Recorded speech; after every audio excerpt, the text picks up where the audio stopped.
as far as I see it, from someone who's managed huge staffs and huge businesses, there's a lot of people that are victimized, that are in a job and feel like the man is doing me wrong, whether it's the corporation or their mate or the government or whatever, and they get into a circle of that. Then there are people that are in a job, and the people that are happiest in jobs, even if financially it's not the best situation, are people that really are committed to mastery.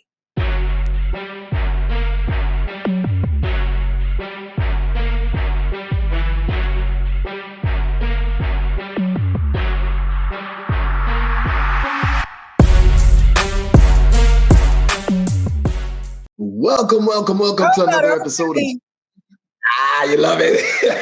It gets you hype. Welcome everybody to another episode of Entrepreneurship Exposed, hosted by your guy Beez, where we talk about everything related to entrepreneurship, always with a twist of business acquisitions.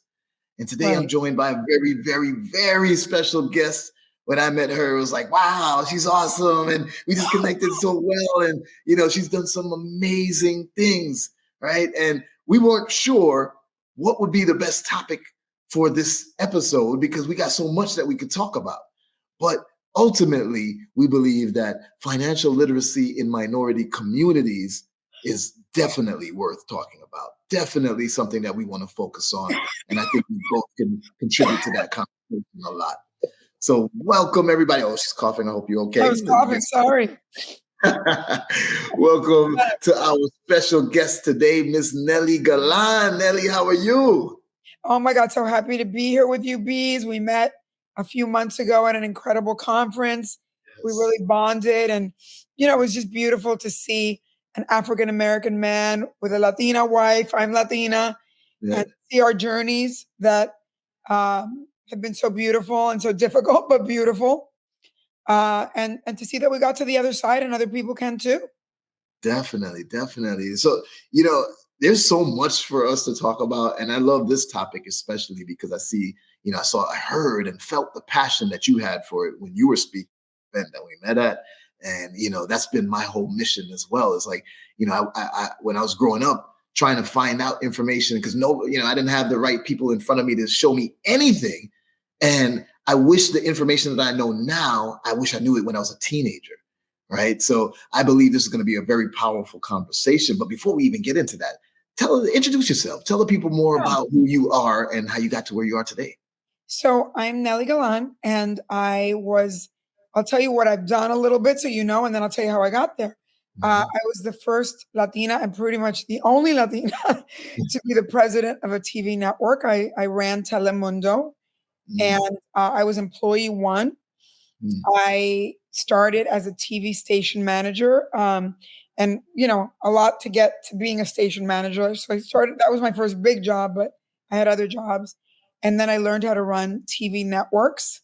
And in the middle of, being employee one and being president of Telemundo, I left for a while and started a business launching TV channels around the world. Wow. And that was not easy.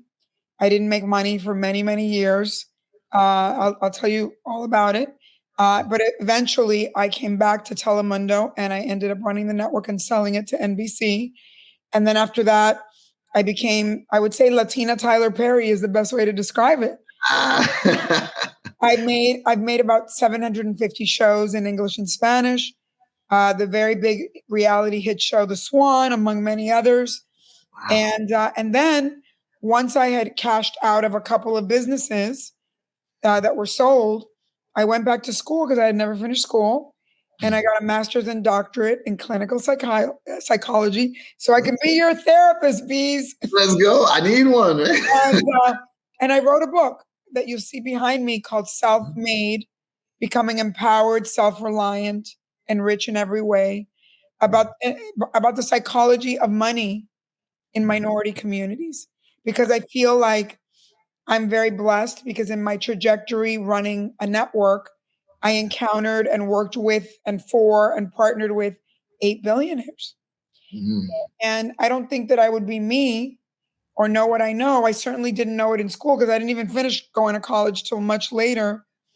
I think Okay, before you get to the episode, I just wanted to take another moment to say thank you to each and every one of you for supporting the channel.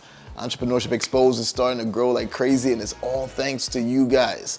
Now, if you like the content, like the information that you're getting, like the guest speakers, like all of the strategies, then the way that you can support us is by subscribing to the channel below. Now, after you subscribe, you want to make sure that you also like every video, you comment on it if you can, and even more important is to click that notification bell. That notification bell will make sure that you get to see every single episode with all of this amazing information so that you can get started on your journey as an entrepreneur. All right, now back to the episode. Let's go. Going to college till much later. I think people like us have obstacle courses for lives. And, I wrote my book because I was helping Sheryl Sandberg when she came out with Lean In, do an event for women. And I remember saying to her, Sheryl, I feel like your book is unrelatable to minority women. Like, you've had 3 jobs, you went to Harvard, had 3 jobs, and you became a billionaire. And we have like immigrant parents, parents that left the house that we never saw again.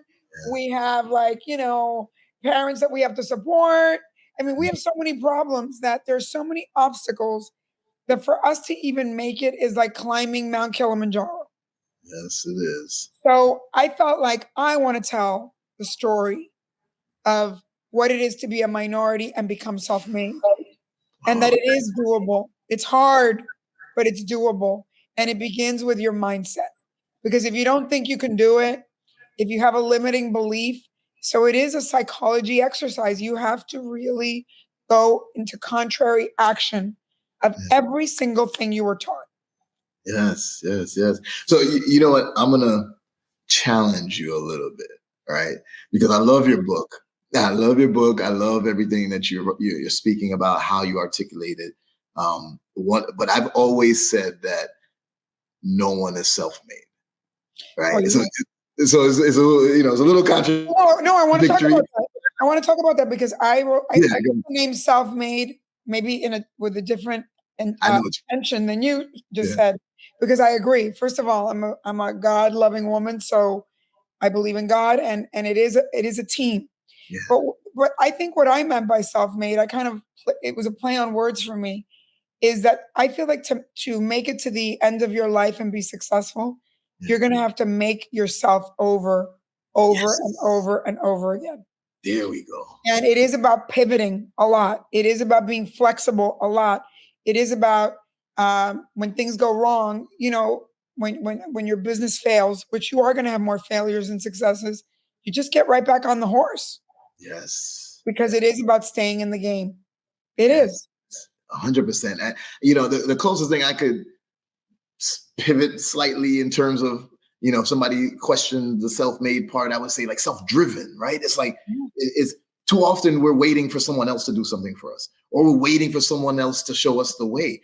But for the longest, I couldn't find the way. Nobody would show it to me, but it didn't mean I stopped.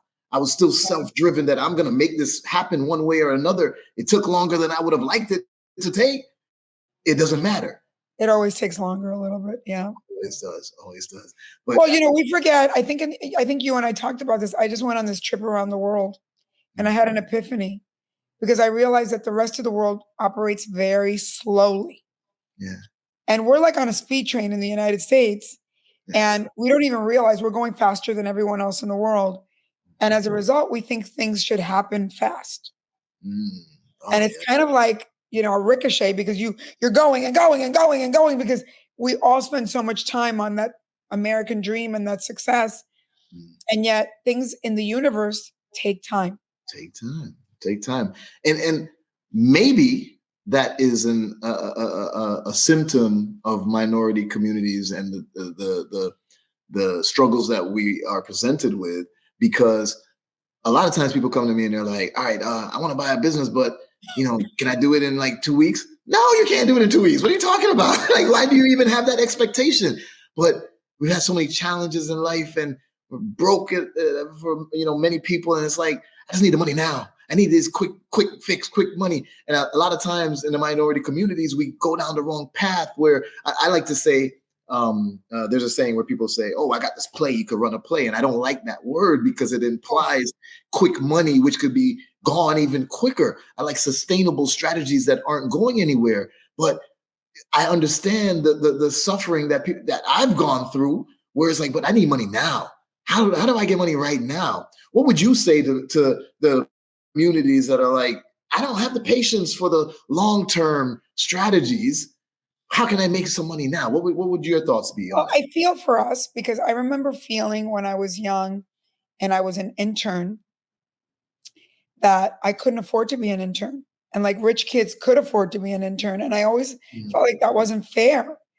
But life isn't fair, but yet it is.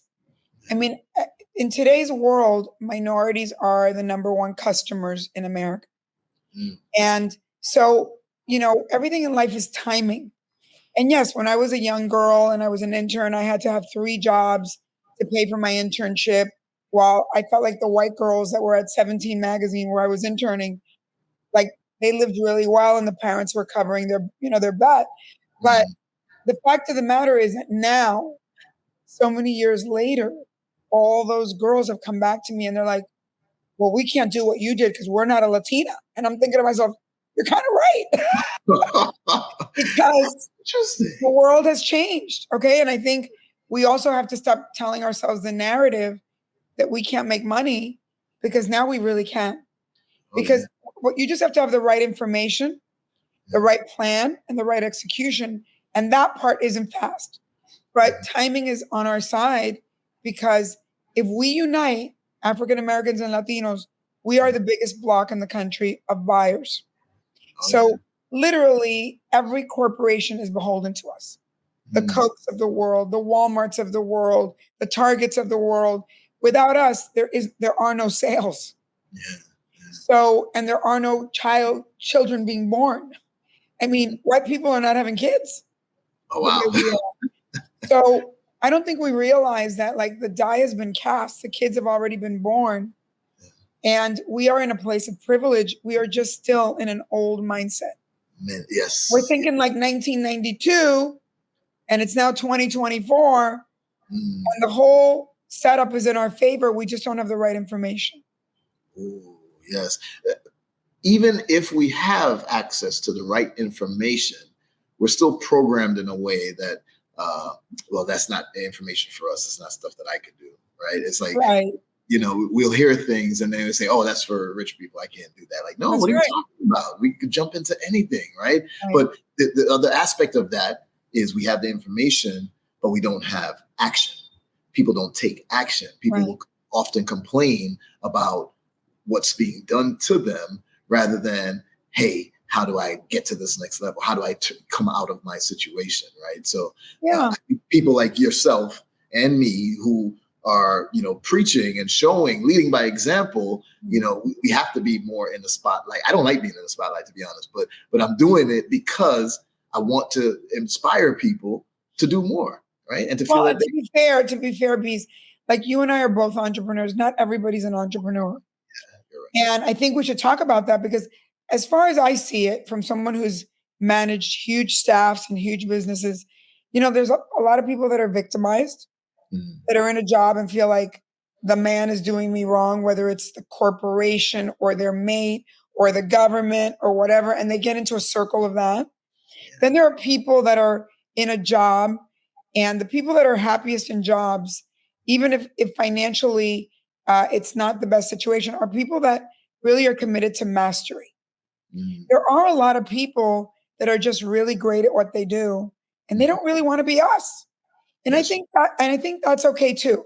I think that people, I think that if you are not someone that wants to be in sort of a risk profile in your life, then be masterful, be the best you can be, so you can command the most for what you do, because you're indispensable. And I think that should be your North Star, to be so incredible. And then maybe have a mate in your life that you help be a little more entrepreneurial. So not 2 people in a family are both in the same W-2 mastery path. That's why people that are opposites are good together, because one can take one track and the other one can take another track. And I think in today's world, that's the best way to go. And then there's people like us maybe the truth is we're not very good employees because we're very, we're very radical and we like, we question things and, Yep. so we have being an entrepreneur is not an easy path. It's a tough path, but it's a very rewarding path if you get to the other side.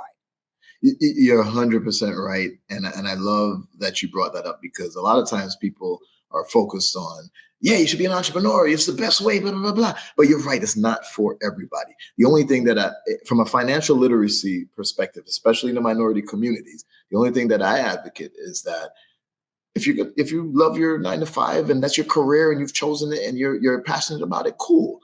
But make sure you have other streams of revenue, right? As well, other assets as right. well to produce revenue for you, right. because nothing is security. Even as an entrepreneur, it's not security. It's especially not as an entrepreneur. The only benefit as an entrepreneur is I know if everything crashes today, I'm already resilient enough to say, okay, you can rebuild. You know how to rebuild. Exactly. I think what you're saying, though, is that no matter which of these three things you are, you have to do what one of my old billionaire bosses said to me that when he told me, I thought he was speaking a different language. He's like, young lady, when you grow up, you got to make money while you sleep. And I'm like, what the heck does he mean? Yep. And I think what he meant was you have to make money, you have to save money, and you have to invest that money in order to make it to the end of your life. So if you're an employee in a company, whatever you save, you still have to invest in real estate or in stock or in buying into somebody else's business or whatever. You have to still invest. And I think, by the way, as you know, Beez, I'm writing a book about taxes because I also think that the missing thing of make money while you sleep is you also have to use the tax codes to your benefit pay what you really have to pay, not what not overpay taxes, which minorities do, and use that savings to invest more money. So I think the tax part of it was out of my even purview. But this make money while you sleep is something that should be drilled in our brain for all of us. No, 100%. And it's one thing to make money. It's the next thing to keep the money, right? So I believe taxes is one aspect of keeping that money. Insurance. We in the minority communities have the wrong impression of insurance. A lot of times we believe, oh, life insurance, okay, that's in case I die, then somebody can get money. Sure, that's one aspect of it. But the wealthy know that they use life insurance in a way to live. They if you have the right insurance policies, you can borrow against it without it being taxed. And it's growing in interest even when you borrow against it. And that's separate from the death benefit channel that's still growing for when you do transition. So it's how to keep that money, because then we also want to talk about a variety of things on how to keep that money, tax, trust, insurance, all of that. So I believe that that's a key aspect in terms of financial literacy that unfortunately we're not deep enough in the minority community. Yeah, and I think it is a little overwhelming, to be fair, because it's not something that we talk about in our families or in our homes, whereas white people really talk about that stuff.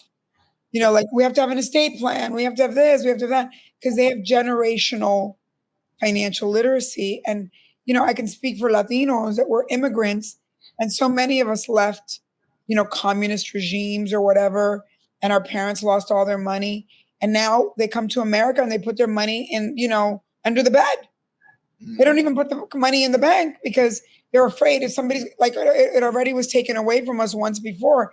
So I always talk to financial services companies and go, you're not even reaching us correctly because we don't trust you. Yep.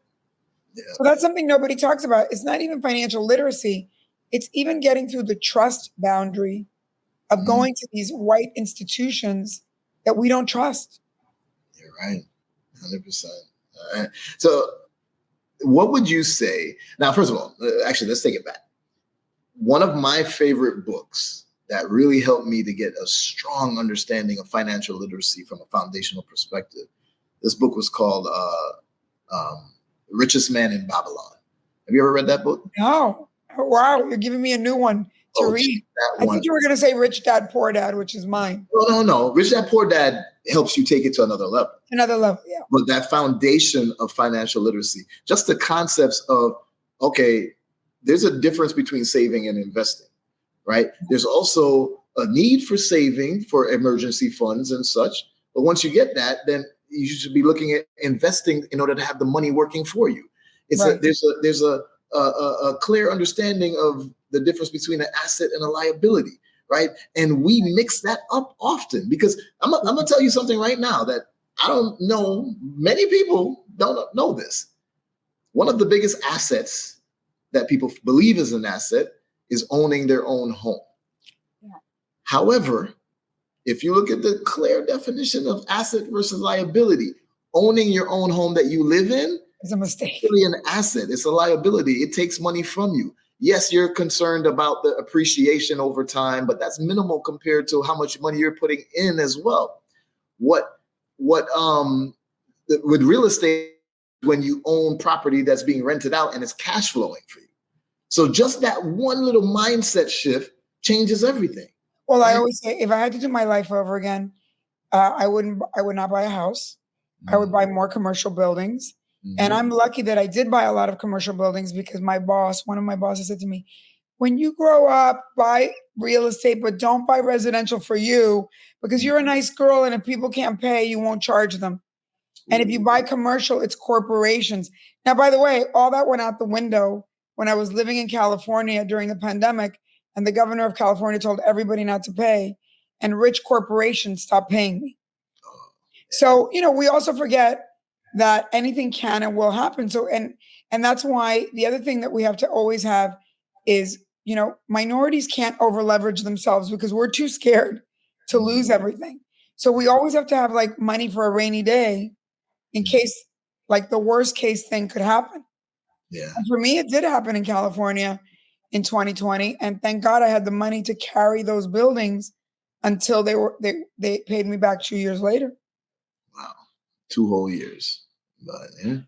So let's take another step back, right? Because one of the things that you mentioned in terms of how the African-American community, the Latino community, how together we're like the largest consumers, all right? Now, during the pandemic, if I told you, if I asked you who's the richest person in the world, you'd probably say, oh, is it Elon Musk? Is it Jeff Bezos? Is it Warren Buffett? Right? We all can agree that one of them probably is the richest person at this exact time, right? Right. During the pandemic, it wasn't either of them. It was Bernard Arnault, the richest man in the world during the pandemic. And he is the owner of LVMH, I think it's called. Yeah. All those fashion lines, right? Fashion lines. So my question to you, from the perspective of the minority community, we spent more money than ever during the pandemic when people were struggling, and we spent it on what is that? Like fashion related stuff. Louis and Louis Vuitton and yeah. Yeah. So what are your thoughts on that? Because I'm so appalled at it, because for me, I'm like, no, why are we not spending in our own communities? Why are we not spending on things that are going to produce revenue for us rather than on, we're not the biggest consumer. We're the biggest, what's the other word? I forget what the word.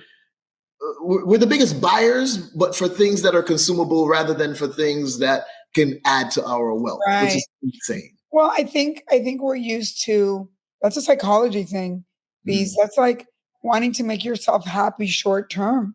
Short term. And that means, what that tells me is that you don't have a plan for your life. Yeah. You haven't written down what you want. I did a color me mind tile when I was 20 of what I wanted, where did I want to live? What did I want to do? What did I want? And I put it in my parents' garage, and they sent it to me when I was in my early 40s. And my little son said to me, Mom, you're a major manifester, because everything that was in the tile that I had painted, I got. And I don't think people realize the power of that, right? Like, so if you don't have a plan for your life, if you don't have something that you're that you're willing to have long-term gratification for, Yeah.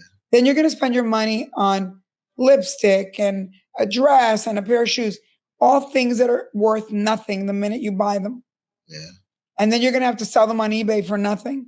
Yeah. And instead of thinking, I want to own a building, I want to own my own company, I want to own the company the building is in.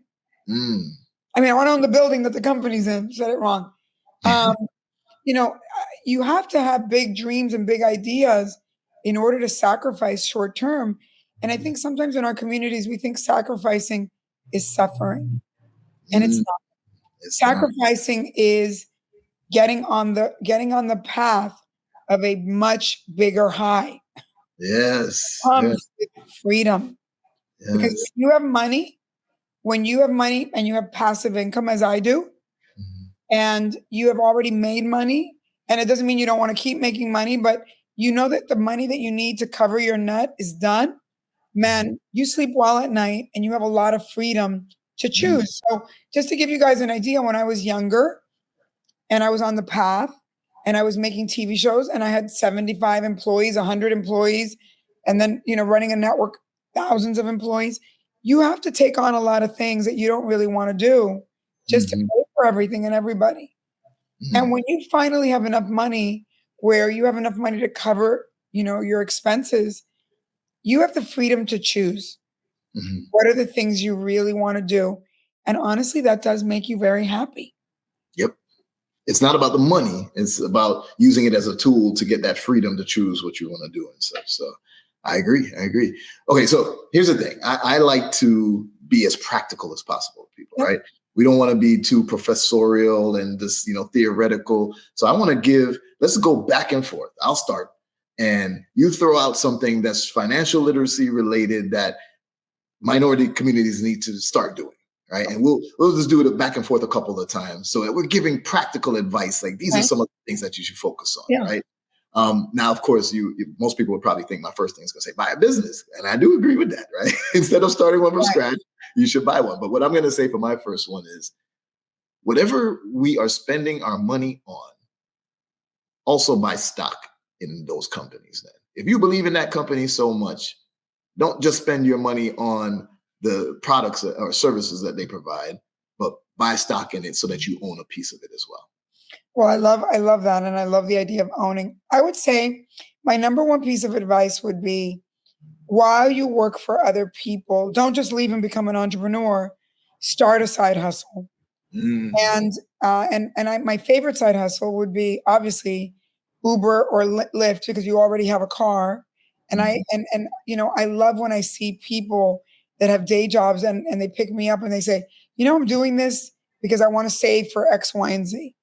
I also think for a lot of women, a great side hustle for an hour every Sunday is to sell clothes and shoes and stuff you have in your closet that you really don't want, and get the money back. Get some of the money back.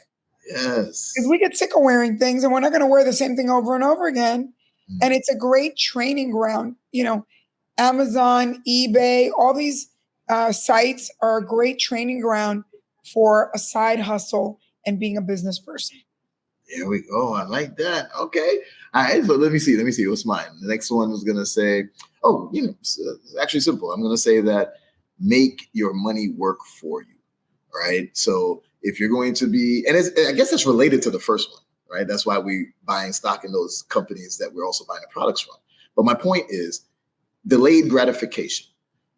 If you invest in something for a few years and then you get some returns from it, use the returns to go buy the thing that you want, right? The wants, not the needs, right? Rather than using the income from you working to go buy it, use that income to invest, and then the returns that you get, that to go buy the wants and the luxuries that you want. That's a good one. I have to say that's a good one. Okay, I would say that when you get your I think the most important thing about money is being mindful of money. So every kid that comes to work for me, I make them look at all the bills, like American Express, Visa, whatever, electric bills, everything, and audit them every month and and code the bill. Like say, did I spend this on a meal? Was it a business meal or was it a personal meal? Because I think what happens is people just pay their bills. I was telling my friend last night that I find thousands and thousands of dollars a year in mistakes on my credit cards, on my bills, and I dispute all of them. And when I ask other people, they go, "Yeah, I find mistakes, but I forget, and then I just pay the bill." And so there is found money in your bills. And I think that going through them, and that's like where I start every kid in financial literacy, is to really put down, why did I buy this? What is it, a business thing? Is it a personal thing? And even my own kid, I made him do all of that. And he would say, "Mom, I think we're spending too much money going out to eat." There you and I go. was like, "Hey, it's working, you know?" And I think that mindfulness about where you're spending your money, and then the auditing of looking at where are there any mistakes in the stuff, am I overpaying? And I just think there's a lot of found money. Like a lot of people get, like, I'll give you an example right now. You know how like you get subscriptions to things or whatever, and you forget to turn them off? Yep. And nowadays with all the streamers and this and that and the other, there are so many things that go on your credit card and you're paying it every month and it goes on for years and years and years. Yep, that is the truth. So I'm going to sum up what you just said as know your numbers and budget, right? Because, and that's not just in your personal life, that's in business. A lot of times people are like, oh, I tell this story all the time where I'm explaining to people and I start talking about, hey, I'm looking at the EBITDA and I'm looking at P&Ls and, the SDE, and then I know the multiple and blah, blah, blah. And then they're like, oh, wow, Beez, that's too much for me. It's over my head. I think I'm just going to build a business from scratch instead. And I'm always like, wait, but even if you build a business, you need to know your own EBITDA and your P&Ls. And that's things that you need to know in business, period, right? If you don't know your numbers, business will fail. So what you described is perfect because it's for your personal life. It's for those entrepreneurs out there. Know your numbers and budget appropriately so that you can catch those types of mistakes for sure. I'll tell you, I had a boss who was a very wealthy man who one time said to me, "I've noticed that you guys are spending way too much money on paper clips." And I'm like, I thought to myself, cuckoo. And I said, "No offense, sir, but like, you're really rich. Like, why are you focused on paper clips?" And he goes, "I'm not focused on paper clips. I'm focused on where there is like loss. Where are you wasting money? Because if you're all of a sudden buying a zillion paper clips for no reason, and it's not what happened last month, that tells you somebody is stealing. And if somebody's stealing paper clips, what else are they stealing?" And I thought that was deep. I've never forgotten that, because I think that we also stop to see where is the leakage in our life. Where is something that we're not paying attention to or we're in denial about that's creating like loss of money in our life? Yeah. And when you look at your numbers, the art that you will eventually gain, the skill that you will gain is how to deduce the story from the numbers. Right. So that's what that boss was doing to you. He was like, okay, looking at the numbers, paper clips. Oh, wait a minute, it increased significantly by this. But why? We haven't done anything for a need of new paper clips. Let's dig a little bit deeper. Oh, wait a minute, somebody's been doing it and they've been ordering and taking it. This same person, I could see that they were also taking, a bunch of, staplers or whatever. Whatever. It leads, you got to follow the story, understand the story that the numbers are telling you. So I like that. Okay, last round. Let me think of what else I would say. I'm going to say, okay. First of all, I'm going to say that there's three major, you want to diversify your portfolio. First, focus on one thing in order to, master it, in order to start creating wealth from it. But then the three major areas of creating wealth are real estate, but know what you're doing with real estate. Like right now, real estate doesn't create as much wealth as it did in the past. However, if you know how to utilize it for your taxes to deduct against it, and that's the real strength of real estate. Two is the financial markets, your stock market, your Forex, even your crypto now. But I'll say this with the stock market, focus on the blue chips and look at it as a thing. Use the stock market two ways. One, index funds that generally return like 10%, like the S&P 500. Use that as a glorified savings account. Just keep putting money into your index funds. Over the years, it'll grow at 10% returns, better than any bank will. And then the third thing is business. Owning a business, whether it's you build it from scratch or buy it, which I always will advocate to buy it, acquire a business. Those are the three major ways of creating wealth in this country, in this world. And I think the last most important aspect of that is understanding that the United States of America is not even a country. It's actually a corporation. Right. And the reason why I say that is if you know that the United States of America is a corporation, and this is not conjecture or me just saying it for fun. It's the truth. Look in the laws. It'll say the United States of America is a corporation. So the laws are written to benefit corporate entities.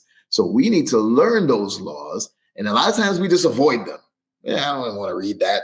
But if we learn those laws, we could use them to our advantage, right? And without getting political, if you look at people like Donald Trump, whether you support him or not, Donald Trump learned that if he buried his ex-wife on his golf course, then it would be classified as a cemetery and it won't be taxed, can't be seized, all of that stuff. That's learning the laws that exist and then utilizing it for your benefit. And we all should do the same. And I'm going to take what you said and I'm going to take it into taxes again. Mm-hmm. Because I think when Donald Trump said he'd never pay tax, like my whole team was like, he's horrible. And I said, listen, you can like him or dislike him for any reason, but not that one. That one. because the truth of the matter is that, like, for instance, if you're running a business and even if it's a side hustle and you don't have an LLC and you're not deducting expenses, you're leaving money on the table. Yeah. So it's like, even like just instead, and by the way, I'm in the middle of writing a book about taxes and about loving the tax code and understanding it to follow its lead to make more money. Because it is all there. It's just that it's kind of out of we didn't know that. I mean, I didn't even know that for many, many, many, many years. And I'm writing a book about taxes for minorities because I feel like, how come we're the last to know? Yeah. And how come all these billionaires, Beez, you know this, all these billionaires live on debt. Yeah. They don't even take money. They don't even get a salary. OPM. So that they're borrowing money, so they owe money. Yep. And then their money's making more money. Yep. Those are concepts, mindset shifts that we all need to make for sure. Right. Okay, so as we wrap it up right now, what I want you to do is our pop segment, right? So I just want you to give me the top pro for financial literacy in the minority communities, why we need it, right? How that would benefit us the most. The top opportunity, why this is a time you really should be jumping on right now because blankety blank. And most importantly, the top problem that you see when people are trying to become more financially literate and trying to, make those changes. What's the top problem that you see people experience? Mm-hmm. Well, I think on the pro side, I think that there is a lot of financial literacy out there. And people that look like us are writing books and are doing it online, like you're doing it, like I'm doing it. I have a podcast called Moneymaker in English and Mi Mundo Rico in Spanish. And I think we are going step by step to try and explain. I think we have to shift our mind to the fact that learning all this stuff is really fun. Yes. And instead of thinking that it's really a drag because we've been told, it's kind of like, it seems like a drag. Yeah. And yet it is going to bring us a life that we never thought possible. So I think going deeply into learning, into podcasts, into online. I mean, we're living in the greatest time in history for learning easily without having to go to academic institutions. Yes. And so I say take advantage of that because that's both a pro and an opportunity. Yeah. I think in business, I think I love what you preach about buying businesses, because I think we all think that everything is being a startup and everybody has to be a founder. Very few people have the personality to be a founder in a startup. I think, again, if I had to do my life over again, I would have bought a franchise. Like I got offered McDonald's franchises late in life, and I wish I would have gotten them offered early because I would have done a zillion of them. I don't understand in my own community, why do people start bodegas, Yes. one-offs, where your buying power for all the merchandise is you by yourself. When if you go into a 7-Eleven, you're buying as a group and you have the ability to make more money. Yep. And I think that's a limiting belief. So things like buying into franchises, like buying a business that exists, things like maybe investing in people that that are founders, but you don't want to be the founder, or being employee 10, you can still make a lot of money being the employee of a founder. I think these are all, there's many ways to be an entrepreneur without having to be an entrepreneur. Definitely. And I think that's the big opportunity of this era. And I think, if I were all of you, I'd be looking at tech and AI companies and how I could get in the door on a lot of, because all that stuff is going to be the future. Yeah. And I think the biggest problem is still our mindset. Yes. And I think, and that's why I got a psychology degree, to really study what is wrong with our mindset. And I get it. It's very generational, it's multi-generational. And I think what has helped me change my mindset, and I think what will help you, is what do we want for our kids? Yes. Do we want our kids to be victimized? Do I want my son to marry a woman that doesn't know anything about finance and is victimized, and or do I want him to see a mom that's constantly learning, so that's what he chooses in a mate? Yeah. And I think if nothing else, since we're so identified with our children, that if you think about it as I want to build a better ship. I want my kids to be better than me. And the only way for that to happen is through your example. Here we go. I love it. I love it. And, to round that up, I will say one of the best things that I ever started doing is family wealth meeting, right? So once a month, get your family together, talk about money.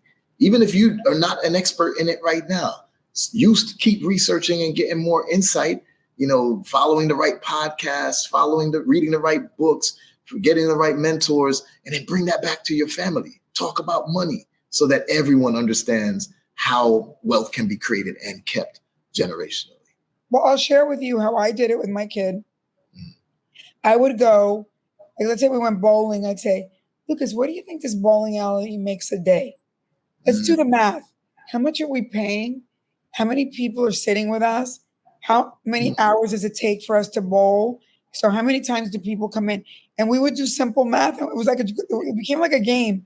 Or we'd go to a diner and I go, what do you think this diner is making? Do you think, how much does it cost? How many people do they have? And we would just do it as a fun exercise.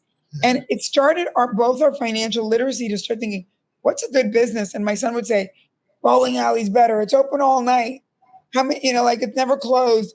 And their overhead is not a lot. He didn't even know what overhead was. And I started saying, what does it cost for all this stuff? Well, you're using the bowling balls. Oh, forget it, for years. You're not buying new bowling balls. And that's how you start your mind opening up and thinking, this isn't so hard. This is, it's a multiplication, division, adding and subtracting. No big deal. There you go. There you go. But having those conversations is what makes people more comfortable with it, right? So that's extremely important to do with our kids, with our entire family. And that's how we start the true generational wealth, right? It's more about the information than it is about the actual money, right? Because I could make some money and then give it to the kids and they lose it all because they don't know what to do with it. Right. So, man, Nely, this has been a great conversation. I love having conversations with you overall. Oh, Beez, more to come, many more to come. You're so great. And what you're teaching is so powerful. And, I think this idea of buying businesses instead of starting everything from scratch, it just I don't think I'll ever do it again. I'm never going to start a business from scratch. It's not logical. It's not easier. Why do we always have to climb a mountain the hardest possible way? Our Yes. goal is to work smart, not hard. Yes, exactly. When is your tax books, estimated I to think come in out? October. October. All right, y'all heard it here first. You're So gonna love get it. You're gonna love it. and make sure y'all get Self-Made, which is already out. This is another awesome book by Nely Galan. Let's go. Nely, how's the best way for people to get in touch with you if they want to reach out? I think I'm on at Nely Galan on Instagram. So please go there. And remember that I have a podcast, which is everywhere. It's called Money Maker by Nely Galan. And we called it Money Maker because for those of us that are immigrants or minorities, we end up being the money maker of our family. Like I laugh when people say, I'm going to inherit money. We have to give money to our family. So we're the money makers. And in Spanish, I did one for immigrants because I'm so committed to helping onboard them into this country. And it's called Mi Mundo Rico, which means my rich world and my delicious world. Because rico in Spanish means rich and delicious. There you go. Awesome. Well, I look forward to, I'm going to be on that podcast one day as well. We can talk. Oh, yeah, for sure. All right, let's go. I'm on hiatus right now because I already shot 130, but you're next. Woo, okay. Awesome. Well, thank you again, Nely, for joining us on Entrepreneurship Exposed, where you helped us to expose what it really means to be financially literate in minority communities. Absolutely. Right. So everybody, you already know what to do. Make sure that you have you're liking and you're subscribing to this channel. Make sure that you're following it on all podcast platforms. Make sure that on YouTube you have the little notification bell checked as well. There's conversations like these with amazing people like Nely.